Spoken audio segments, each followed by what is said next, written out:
not, Megan, you're the only one not wearing a theater shirt. What about you, Megan? I didn't get the memo. Nobody told me. It's Kyle Wilson. And he's sideways. And he's sideways. Hello. There he is. Hello. Excellent, excellent. Let's see.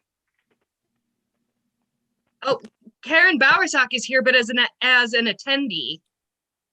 Doesn't want to talk to us.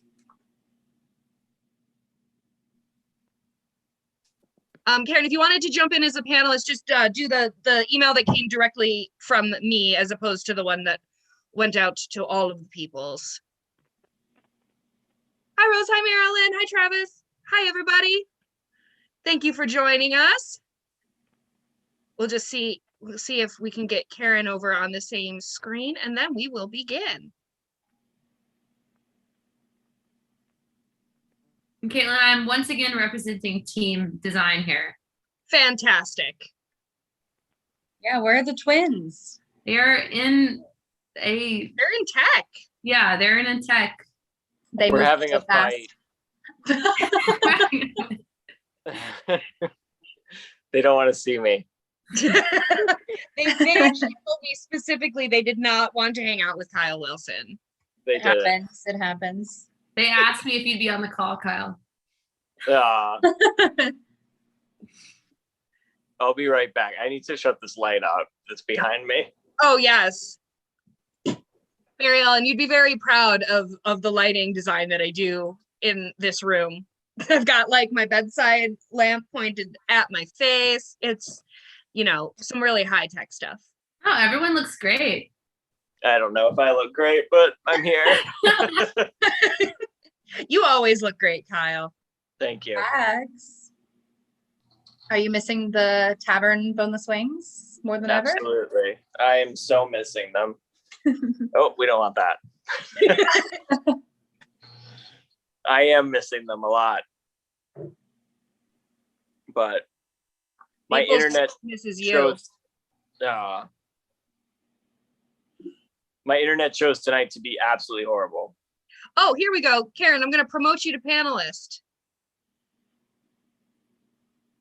Hooray!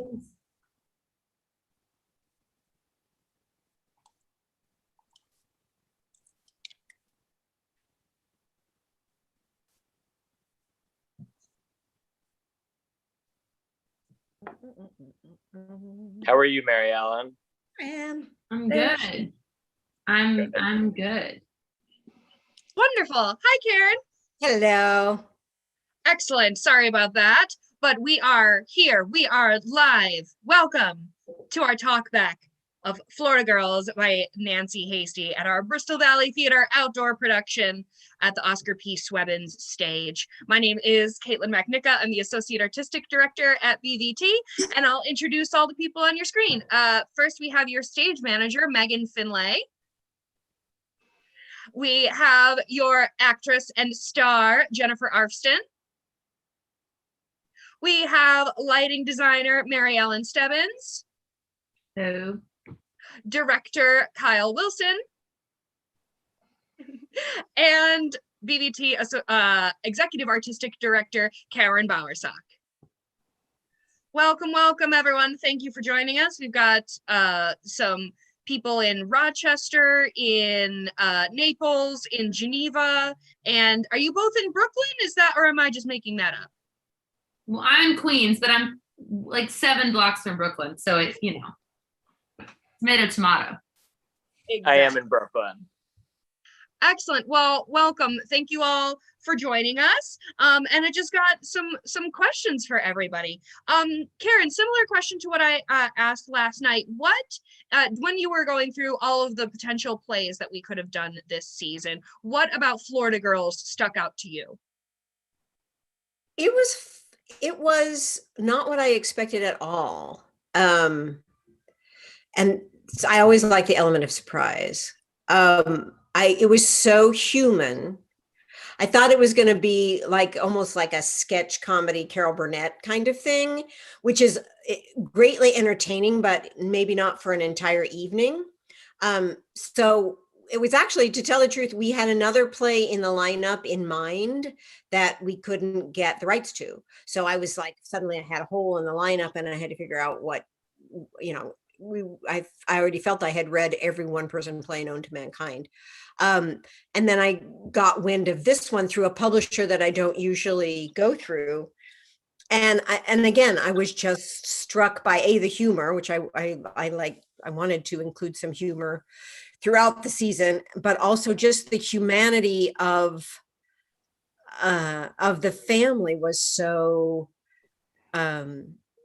was more than I expected, and also sort of spoke to the sort of the theme that we were going for the full summer, which was, sort of universal truths that people could relate to, the things that unite us as opposed to the things that divide us, in terms of, because that's something that we could bear standing thinking about, and that all the adventures that this family had, whether it was 1965 or last week, and whether it was Florida or Pacific Northwest or wherever, there were some certain universal things that made this family so relatable, and so funny and so human.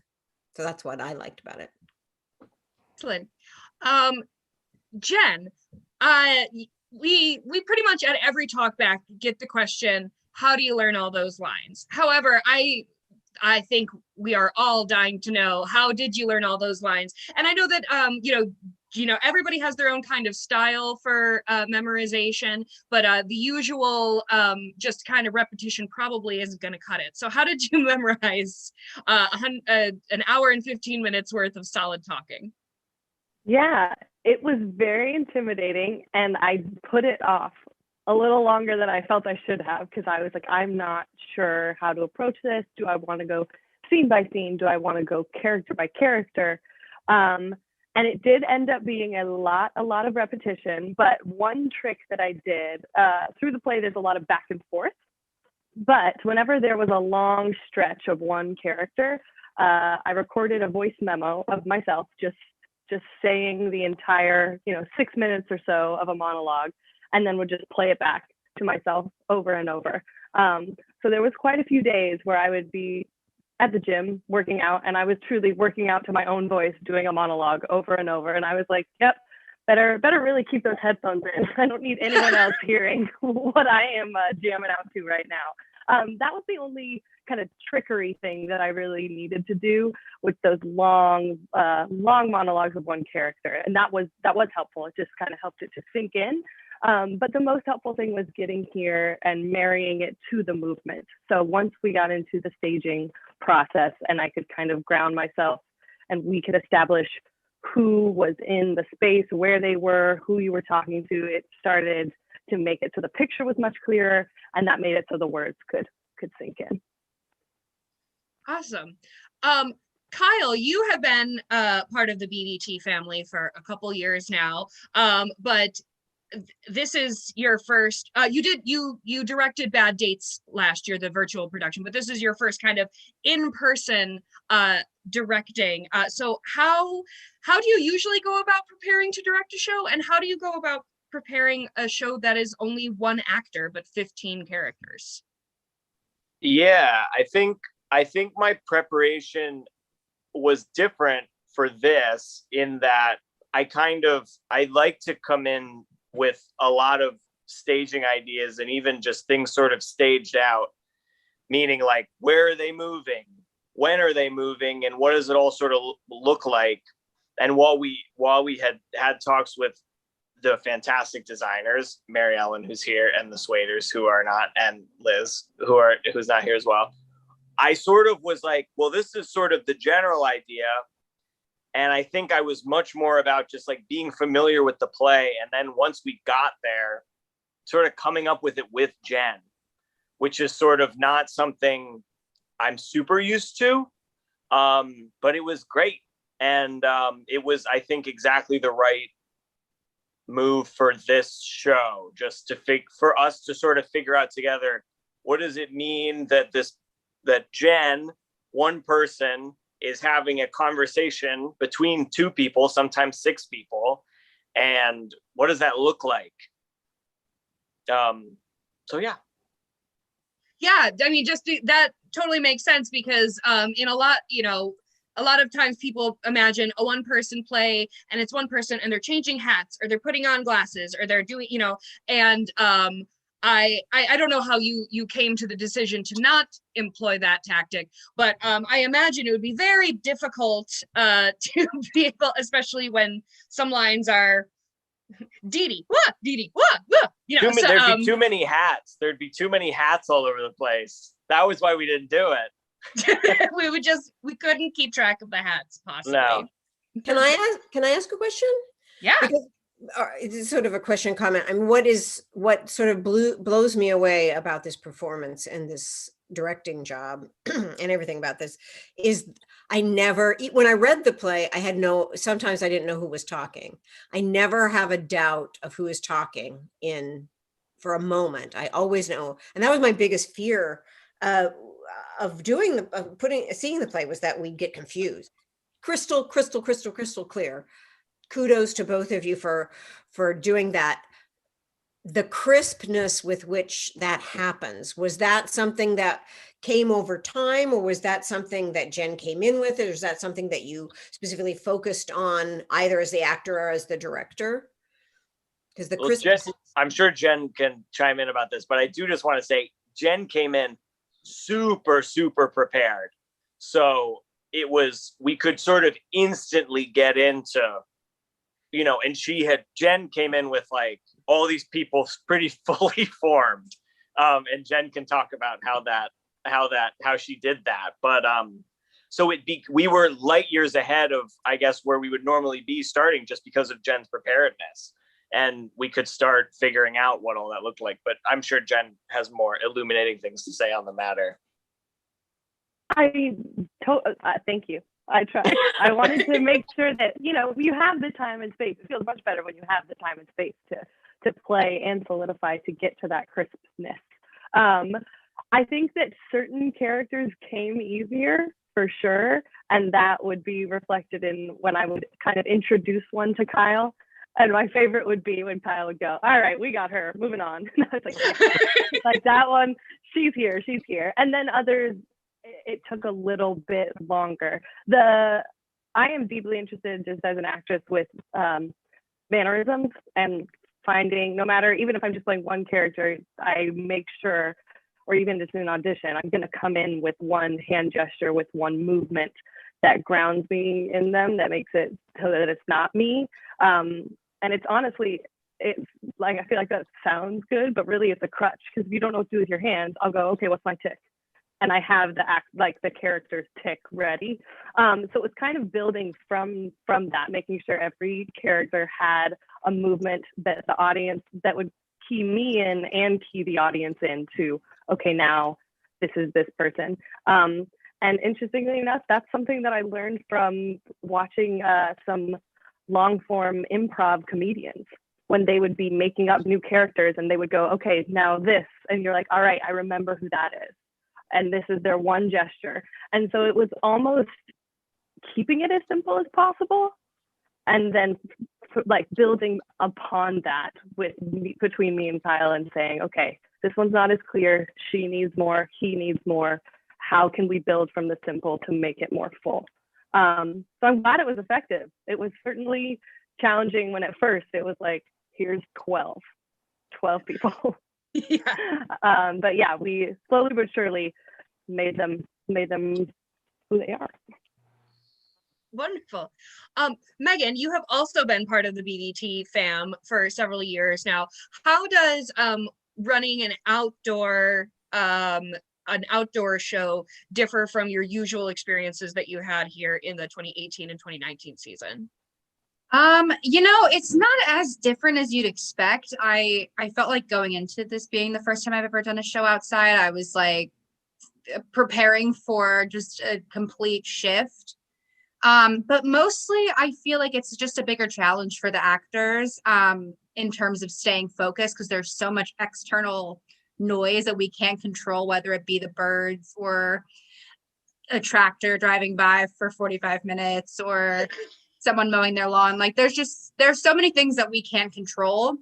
And that's difficult for me to keep focused when I'm reading a script. So I can't imagine in terms of that, how much more difficult it makes Jen's life. And then just being prepared to take it all down every day, you know, or during the rain, being prepared if we have rain like we did the other day, waiting to see if we have 20 minutes to set up before the show, or if it starts raining in the middle of the show, what do we do? That preparedness is different, but it's definitely not as 180 that I thought it was going to be. Well, that's good. Yeah. Mary Ellen, you talked a little bit yesterday about how one of the goals that you and Christopher and Justin Swader, who are the set designers, had for these two shows in the first pod, as we like to say, our first two shows in repertory, and how you wanted them to feel very different. Walking into the theater space, they should each feel different. So can you talk a little bit more? We talked yesterday about, you know, the it all being very travel themed and big and splashy. So can you tell us about the inspiration behind the very different look and feel of Florida Girls? Sure. I mean, the obvious visual difference is that Just a Ticket is big and splashy and technicolor and larger than life. And this is a softer, sort of washed out, pastel-y, faded, weathered look.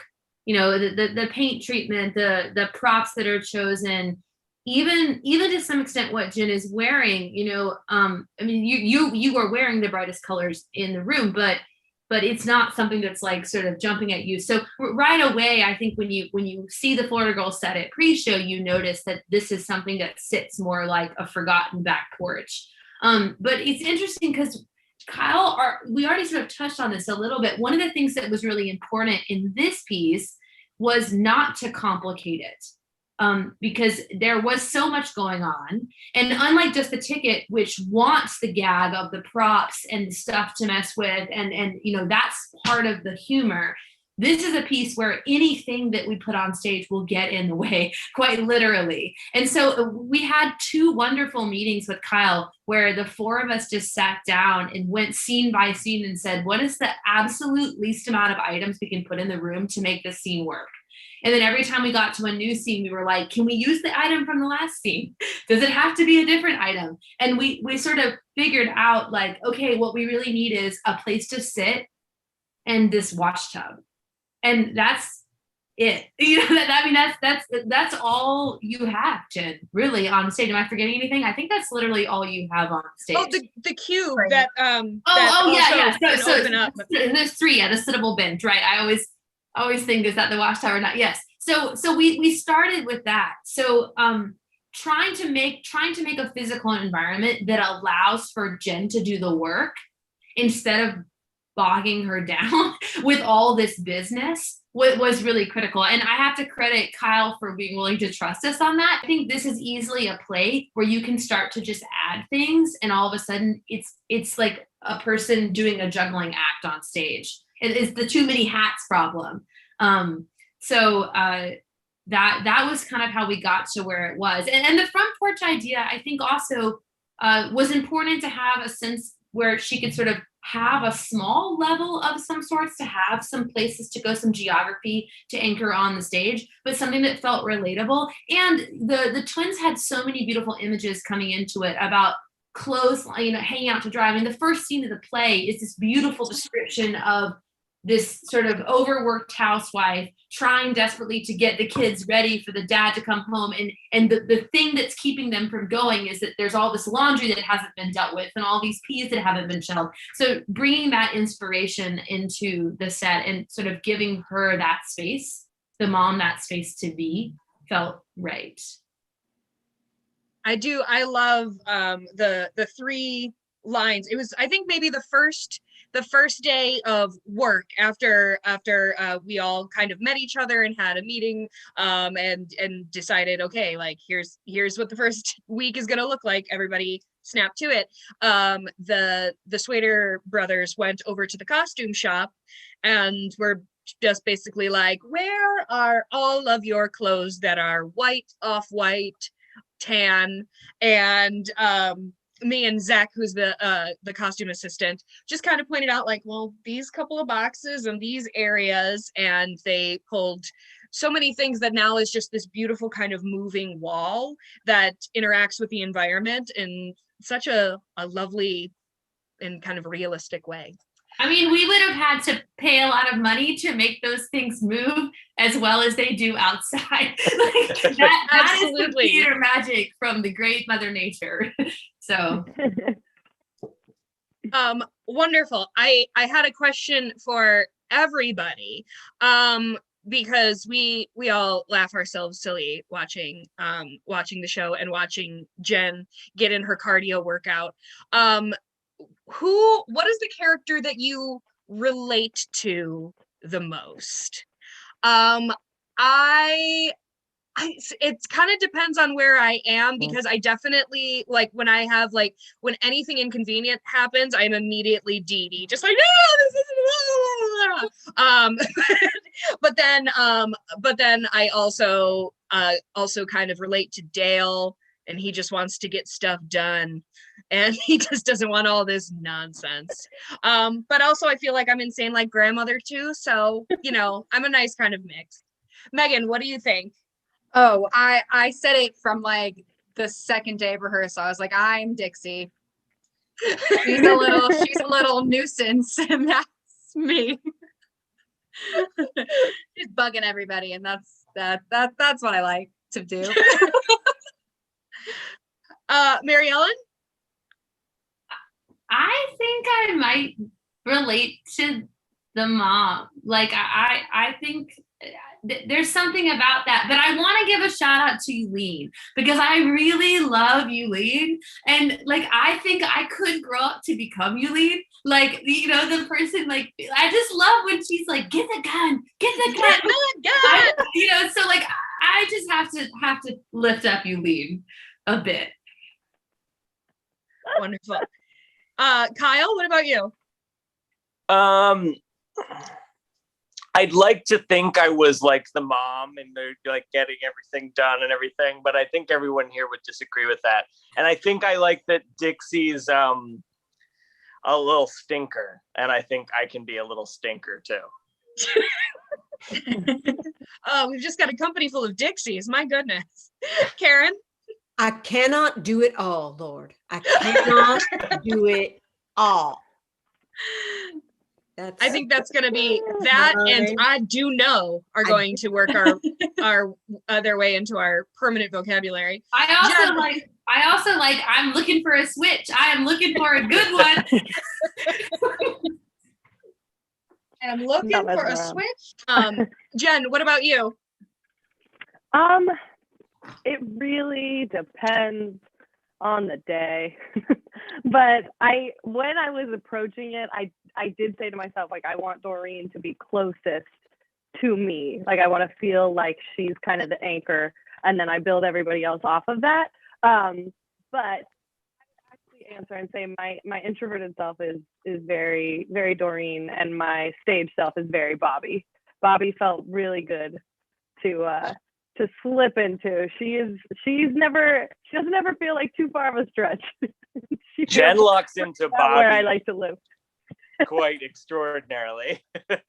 Yeah, Bobby was one of the first characters that Bobby was one of the first characters that I saw Jen do early on in rehearsal, when I was just popping in and out of the rehearsal spaces, and I was just like, oh yeah, she really feels Bobby. I think all of us can be a bit Bobby. I will say, Jen, I will never, ever, as long as I live, forget how to model in Atlanta. Like, I will always know how to do that. Oh, that's wonderful. This was another show with a really great soundtrack. Where did you come up with the music that is featured in this show, Kyle? Rich did most of it, Rich Miller, but I did pull the Creedence Clearwater songs at the beginning, which isn't necessarily period appropriate, but it conjures a vibe of remembering and a sort of twangy country rock vibe, you know. But the rest of them, Rich Miller did a really good. Rich we Miller, did- oh my literally goodness! speak Speak of the devil. Every You night. say, Both nights. you say Both his name nights 3 we times, talk he about shows Rich up. Miller and he appears. He's That must was be he's beautiful. eavesdropping. He's just like laying in wait. Rich, So we were Rich just talking can talk about that. yeah, we were just talking about the great soundtrack. Oh. Great shirt, by the way. Love the shirt. Thank you. Thank you. Yep. So yeah, tell us about where the featured songs and how you picked those. Well, so this show, like the soundtrack for this show evolved. Originally when we were talking, there was more sound effects, more things going on. And then that didn't match the realism of the show. So, and the wonderfulness that Jen was doing. So we ended up cutting a bunch of stuff, but a lot of the songs, it was trying to find the right kind of mood within some of those transition songs, which was it's always a fun thing. I ended up finding like guitars that I liked. Right, something so simple like it's just a few guitar notes to cover, you know, Jen taking a sip of water or moving to a different area of the stage. But those few notes and the spaces between the notes can make a huge difference and really set the tone. It can, yeah.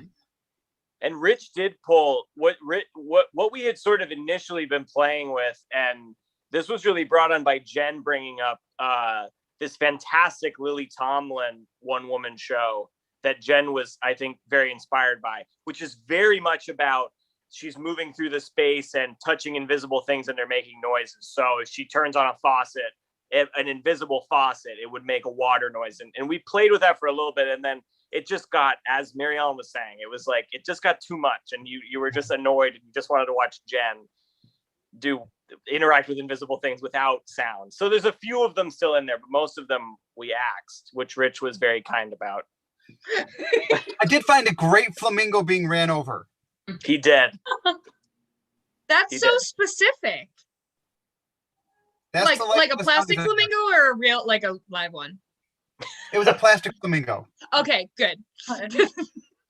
The other That- day, people definitely thought I meant a real flamingo. They got upset. They gasped. And I was like, plastic. I mean, to be fair, I think Joan Luther would be about equally upset if someone hit one of her plastic flamingos. Yeah. So wonderful. Thank you, Rich. Thank you for joining at the perfect time. And Jen, I just wanted to ask, were there any characters that were more difficult for you to like memorize or to click into? Because just because different cadences sometimes hit different and things like that. So did you experience anything like that? Yes, absolutely. The grandmother was very challenging. It might be because I have nothing to pull on in real life because both of my grandmothers are legitimate saints and would do anything for anyone. So kind of keying into this woman was much more difficult until Kyle and I kind of later on had a conversation just that she is really the only true like obstacle of the show that gets in everybody's way. She's described so interestingly in the text as like actually she's described as she would be, what is it, manic depressive, like very, like we would really see her now as like diagnosable, but to her family in the 60s she's just difficult. So it was a very hard balance to strike of wanting her to be kind of relatable in the way. I'm sorry, I know my connection is unstable, so I hope you still hear me, even if you don't see me well. Yeah, we can hear you. Good. Okay, great. Yeah, wanting her to not be, I guess, unlikable, but still needing her, like wanting her to be like, oh yeah, my grandma had some of those tendencies, but still needing her to be that difficult obstacle for Doreen that really shakes Doreen up and gets in the way of everybody's good time. So yeah, I think both physically and emotionally, she was the one that threw me for the loop the most. That's really interesting. Rose Hogan, hi Rose. She asked, Jen, was it difficult to not be distracted by the outdoor environment? Yes. I wish that I could say I'm so above it all. I am not. And I want you to know I see and hear every single thing that's happening, especially during the matinees. Mostly, I'm trying to stay tuned in insofar as wanting the audience to have the best experience. So if I feel like, oh, there's a tractor coming, maybe I can hold for a minute so they don't miss this next line. That's why I'm trying to stay tuned into everything that's happening around me. But yes, especially during matinees when the lights never go down, it is a serious challenge. I think Megan has a video on her phone of during a dress rehearsal when a loud, slow car went by the space, and it was when Christine was giving her pageant answer, I believe, and Jen literally stopped in the middle of her line to go and waited for the tractor to get, and then continue with her line, which was wonderful and very in character. I could absolutely see Christine demanding silence and refusing to go on until everybody was listening to her. So thank you all so much for being here. Thank you all for your work and for coming together to bring live theater back to Naples. If you haven't seen it yet, please make sure that you can tune in and watch it online at showtix4u.com up until the 26th. And this show closes on June 26th. So if you haven't seen it yet, you can watch it online or in person at the theater. So thank you all so much. Thank you, cast and crew of VVT's Florida Girls. And we will see you on the next